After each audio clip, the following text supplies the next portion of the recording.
Assalamualaikum warahmatullahi wabarakatuh. Kita berjumpa kembali di channel YouTube Fisika Sapri bersama saya Sapri Hani SPD.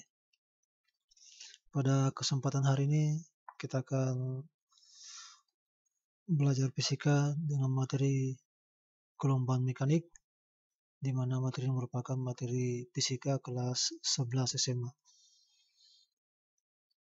Baik, kita masuk ke konsepnya bahwa dalam kehidupan kita tidak lepas dari yang namanya gelombang atau keberadaan gelombang, di mana segala kegiatan manusia tidak pernah luput dari adanya perang gelombang. Sebagai contoh misalnya, kita dengar musik atau suara sampai ke telinga karena adanya gelombang bunyi. Atau mungkin sekarang kita lihat sehari-hari sudah sering kita lihat penggunaan termogan untuk mengukur suhu tubuh seorang, itu juga menggunakan sinar inframerah juga dalam penerapan daripada satu gelombang, yaitu gelombang cahaya. Dan mungkin yang paling mengerikan kita lihat peristiwa di atas adalah adanya gelombang tsunami. Ini merupakan contoh daripada gelombang dalam kehidupan kita sehari-hari.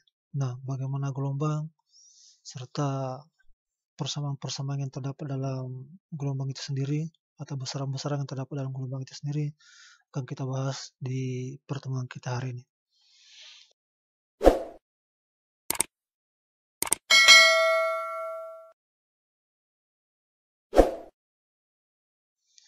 Baik, kita masuk ke pengertian gelombang.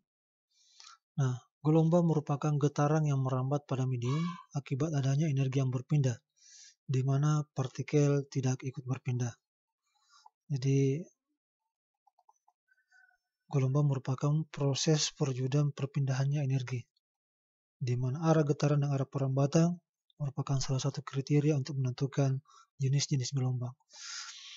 Nah, kita lihat dalam contoh di atas ada air yang tenang, kemudian ini jika sebuah batu dijatuhkan di permukaan air yang tenang, apa kira-kira yang terjadi? Ternyata akan terbentuk pola lingkaran-lingkaran kecil di tempat jatuhnya batu tersebut. Akan terbentuk pola gelombang. Nah, seandainya mungkin ada daun di atas permukaan air ini, maka kita melihat daun ini akan bergerak naik turun. Ini merupakan contoh gelombang yang paling sering kita lihat dalam sehari-hari. Jadi, proses daunnya bergerak naik turun itu karena ada energi yang berpindah dari pas jatuhnya batu ini kemudian bergerak keluar. Jadi bukan berarti bahwa partikelnya berpindah, hanya energinya saja yang berpindah. Yang dikatakan sebagai gelombang. Oke, baik, penggolongan gelombang. Kita masuk ke penggolongan gelombang. Yang pertama adalah gelombang dibagi berdasarkan medium perambatannya. Yang namanya gelombang mekanik, yaitu gelombang yang memerlukan medium perambatan. Jadi perlu medium untuk merambatnya. Misalnya gelombang pada permukaan air, butuh air untuk merambat. Gelombang tali, butuh tali untuk membentuk pola gelombang. Kemudian ada gelombang elektromagnetik, yaitu gelombang yang tidak memerlukan medium dalam perambatan. Misalnya gelombang cahaya, cahaya matahari sampai ke bumi, tidak punya perantara, tidak punya medium, kemudian sampai ke permukaan bumi. Selanjutnya, yang kedua adalah pembagian gelombang berdasarkan arah getarnya.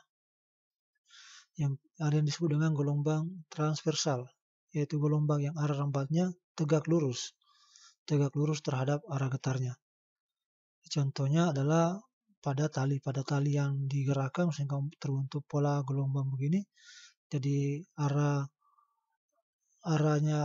getarannya ke arah merambatnya ke kanan misalnya, kemudian arah rambatnya ke atas. Arah rambatnya ke kanan, arah getarnya atas bawah, ini terbentuk tegak lurus. Ini dikatakan tegak lurus. Kemudian gelombang longitudinal, yaitu gelombang yang arah rambatnya sejajar dengan arah perambatannya. Misalnya pada selingki, ini ada selingki, jadi sejajar antara perambatan dan arah getarnya. Makanya dikatakan sebagai gelombang longitudinal. Yang ketiga, pembagian gelombang berdasarkan ada atau tidaknya amplitudo. Yang pertama adalah gelombang berjalan. Nah, itu gelombang yang memiliki amplitudo tetap di setiap titik yang dilalui oleh gelombang tersebut. Misalnya gelombang pada ombak.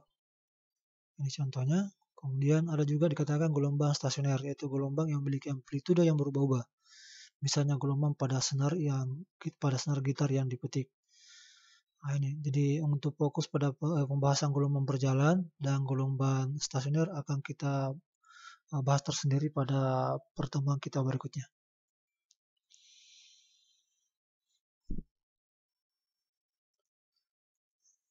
Selanjutnya adalah besaran-besaran yang terdapat pada gelombang. Kita masuk ke yang pertama dulu adalah besaran-besaran gelombang pada gelombang transversal. Jadi gelombang transversal tadi saya sudah jelaskan bahwa gelombang yang arah getarnya ke atas, arah lambatnya ke kanan, tegak lurus. Ini. Apa saja yang terdapat pada gelombang transversal? Yang pertama adalah puncak gelombang. Jadi puncak gelombang itu ada pada titik B, ini B dan F. Disebut dengan puncak gelombang. Kemudian dasar gelombang itu pada titik D, ini. Kemudian bukit gelombang, nah ini dikatakan bukit itu berarti di sini dari A ke B ke C, atau bisa juga dari E, F, G. Kemudian lembah gelombang itu berarti dari C, D sampai ke E, ini C, D, E, itu adalah lembah gelombang. Kemudian amplitude atau ini simpangannya berarti amplitude adalah simpangan terbesar adalah B ke B aksen, ini. Kemudian D ke D aksen dan F ke F aksen, itulah disebut dengan amplitude. Kemudian panjang gelombang atau lambda itu dari titik B ke F. Dari titik B ke F ini disebut dengan satu lambda. Ini satu lambda. Bisa juga antara dari A ke E atau satu bukit dan satu lembah. Itu juga disebut dengan satu lambda atau satu panjang gelombang.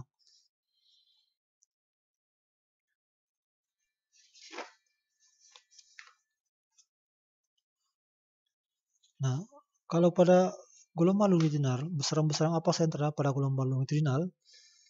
Jadi misalnya pada Slinky, nah ini modelnya Slinky. Nah, istilah-istilah pada gelombang transversal, pada gelombang longitudinal, yang ada cuma rapatan dengan renggangan. Jadi ada rapatan, ini rapatannya, ini renggangannya. Kemudian jarak antara dua pusat rapatan berdekatan, jarak antara ini, antara di sini sampai di sini, itu namanya satu lambda. Di sini satu lambda. Ini bisa juga antara dua pusat renggangan yang berdekatan. Jadi kalau antara dari sini sampai di sini saja berarti hanya setengah lambda saja. Itu. Nah, pada gelombang transversal ini panjang gelombang didefinisikan sebagai jarak antara dua pusat rapatan yang berdekatan atau jarak antara dua pusat renggangan yang berdekatan. Yang saya jelaskan tadi. Jadi berdekatan ini rapatan dengan rapatan berarti satu lambda, renggangan dengan renggangan berarti juga satu lambda. Nah, pada gelombang transversal yang merambat adalah bentuk bukit dan bentuk lembahnya. Perambatan bukit dan lembah hanya terjadi pada zat yang elastis. Oleh karena itu gelombang transversal hanya dapat terjadi pada zat padat. Sedangkan pada gelombang longitudinal itu bisa terjadi pada zat cair, zat padat maupun pada zat gas karena merambat dalam bentuk rapatan dan bentuk renggangan saja.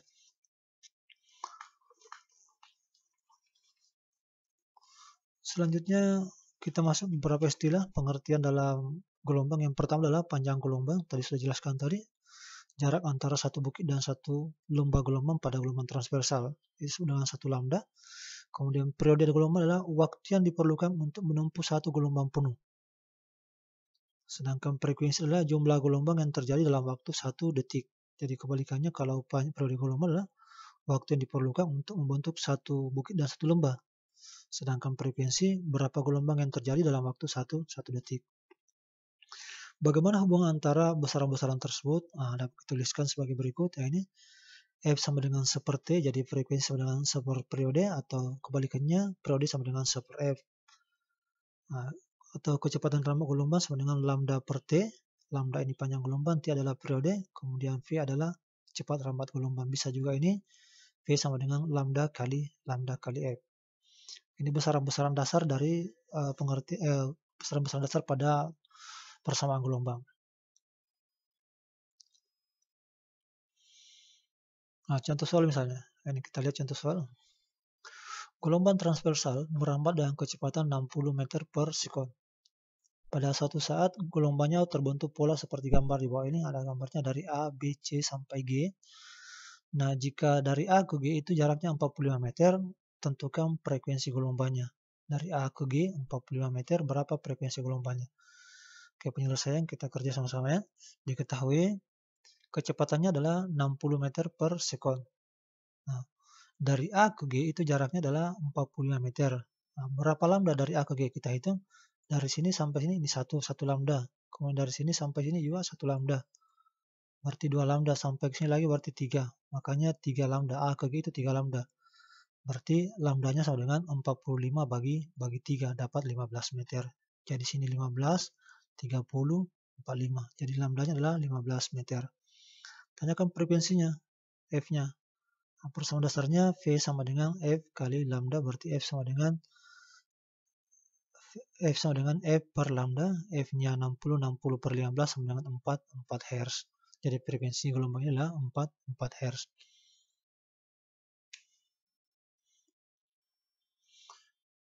Kita masuk ke contoh soal yang kedua untuk gelombang longitudinal. Oke. Sebuah selingki menghasilkan gelombang longitudinal dengan jarak antara pusat rapatan dan pusat renggang yang berdekatan adalah 20 cm. Jika frekuensi gelombangnya adalah 60 Hz, tentukan cepat rambat gelombang tersebut. Oke, ini diketahui jarak antara pusat rapatan dan pusat renggang yang berdekatan adalah setengah lambda. Nah, ini kita lihat. Jadi soalnya dikatakan jarak antara pusat rapatan dan pusat renggang, berarti sampai sini saja. Sampai sini. Ini. Pusat rapatan dan pusat renggangan berdekatan 20 cm, berarti setengah lambda. Nah, setengah lambda itu 20 cm, berarti lambdanya adalah 40 cm. Dijadikan meter berarti 0,4 meter. Frekuensinya 60, kira-kira berapa cepat rambat gelombangnya? V-nya. V sama dengan lambda kali F. Lambdanya 0,4, F-nya 60, berarti 24 meter per sekon kecepatannya. Atau bisa juga 2400 cm per sekon.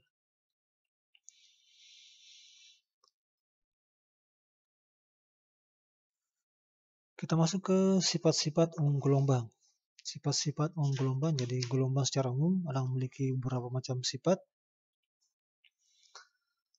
Yang pertama, bahwa gelombang memiliki sifat pemantulan atau refleksi.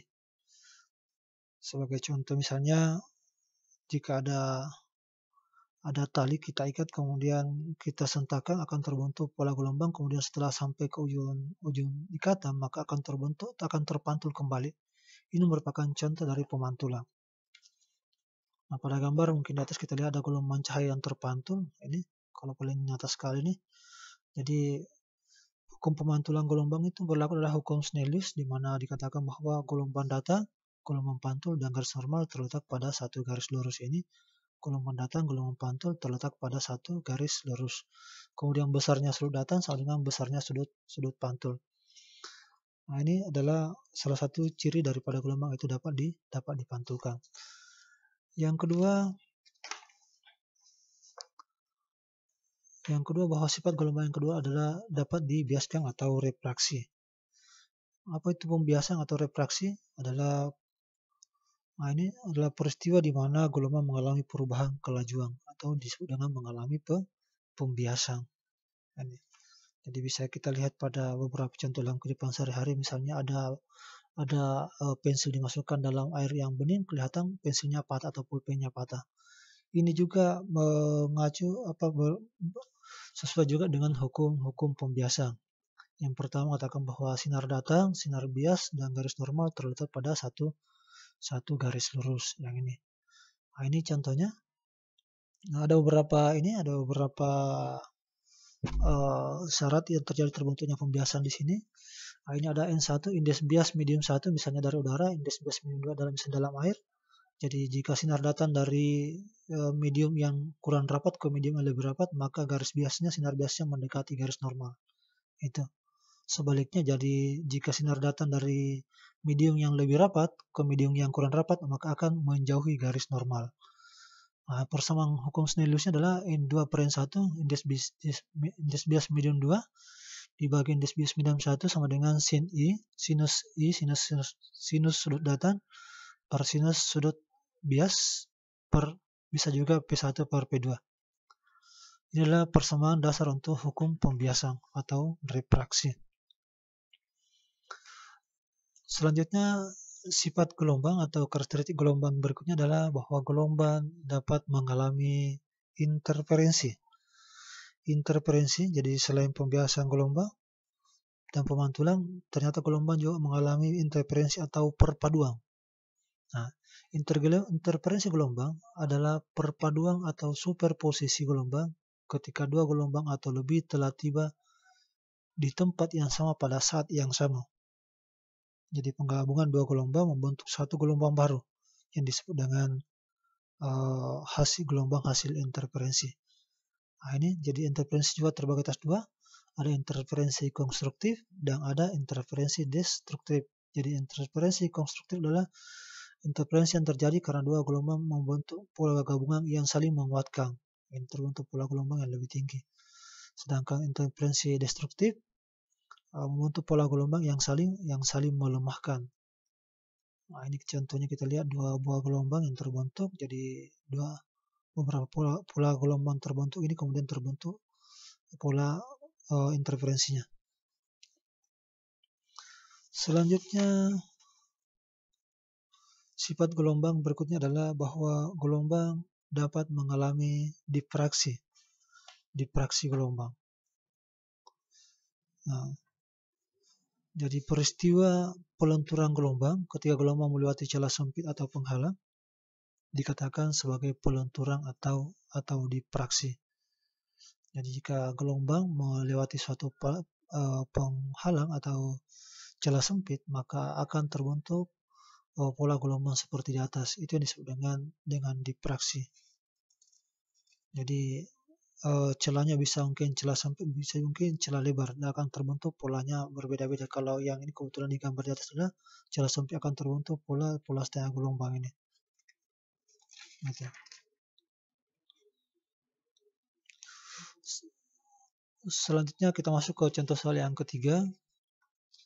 Oke, contoh soal tentang pembiasan. Seorang menyinari sebuah kaca tebal dengan sudut 30 derajat terhadap garis normal. Jika cepat rambat cahaya di dalam kaca adalah 2 kali 10 pangkat 8 meter per sekon, tentukan indeks bias kaca dan sudut biasnya. Nah, penyelesaian kita dalam soal, sudut datanya adalah 30 derajat, kemudian kecepatannya V2-nya adalah 2 kali 10 pangkat 8.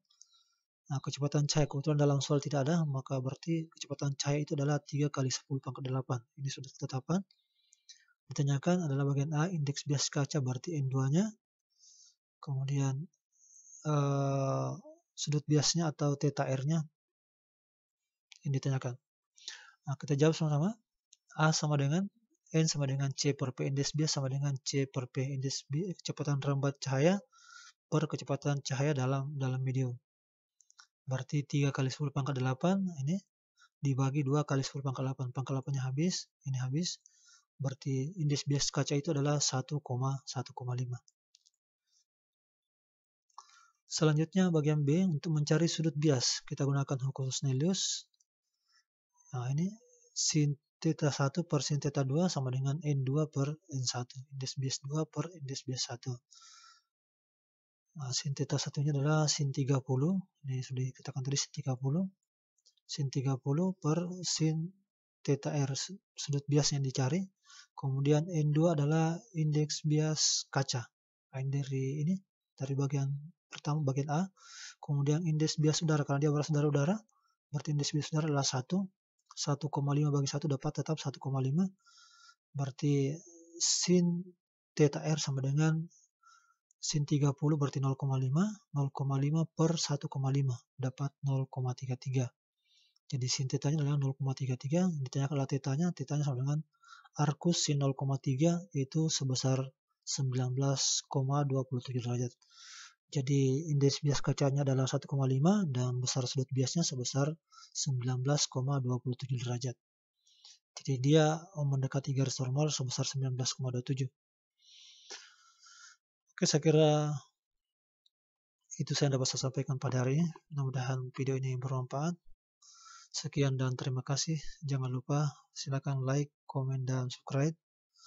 Saya akhiri dengan ucapan billahi taufiq wal hidayah. Assalamualaikum warahmatullahi wabarakatuh.